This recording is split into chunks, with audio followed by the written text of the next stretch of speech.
All of Us Are Dead is a South Korean zombie apocalypse released on the 28th of January 2022 on Netflix.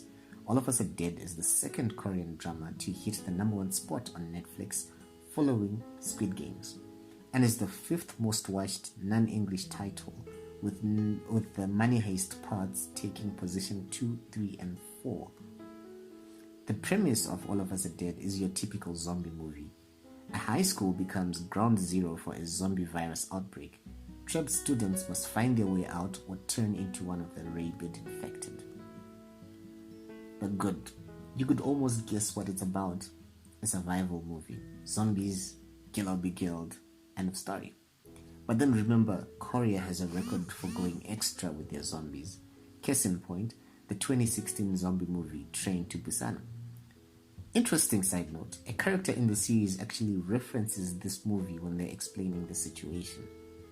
All of Us Are Dead is practically Train to Busan in school uniform, which makes it a coming-of-age apocalyptic series with the main characters being high school kids who outside of battling with everyday teen angst, boy-girl relationships, friendships, and bullying, now suddenly have to fight for their very survival. The show follows several multi-character leads in different locations, all trying to make it through intense scenarios. It can keep you on your toes, especially because with such a large cast, everyone becomes expendable. Will anyone be left alive? I love the casting. The teens seem like teens and not adults acting as teen actors. They are awkward, they're funny, they're a breath of fresh air, and their interactions lull you in the more to give you a gut reaction when things go awry. In some countries, they're sadder when adults die than when children die, and in others, they're sadder when children die. When kids die, you lose hope. When adults die, you lose wisdom. The bad.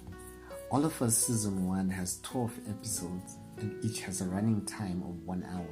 That's about 12 hours of viewing time. The series suffers from some pacing problems. Had it been compacted to about 6 to 8 episodes, might have cut through some of the unnecessary elements.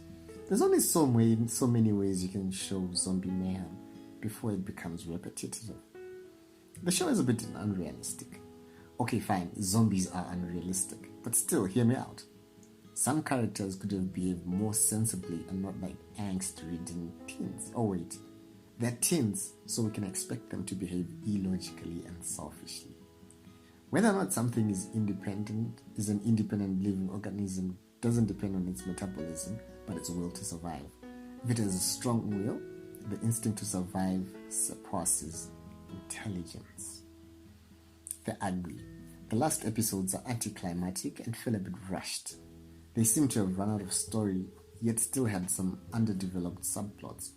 I can almost predict what will happen in the next season, which from the reception it has gotten, I'm guessing that it will be renewed for a second season. I hope the scriptwriters just say, we had a good run, let's end on a win. While I understand that it's set in a school with no access to weaponry, couldn't they have been a bit more proactive in preserving their lives? They seem to understand the ideas of zombies enough, but didn't they get the memo on how to kill a zombie? Final thoughts. If you had asked me before watching this, I would have told you that the zombie trope is dead. But All of Us Are Dead still manages to put a twist to it and add an emotional element to the mindless undead. And whatever you do, don't watch the English dub.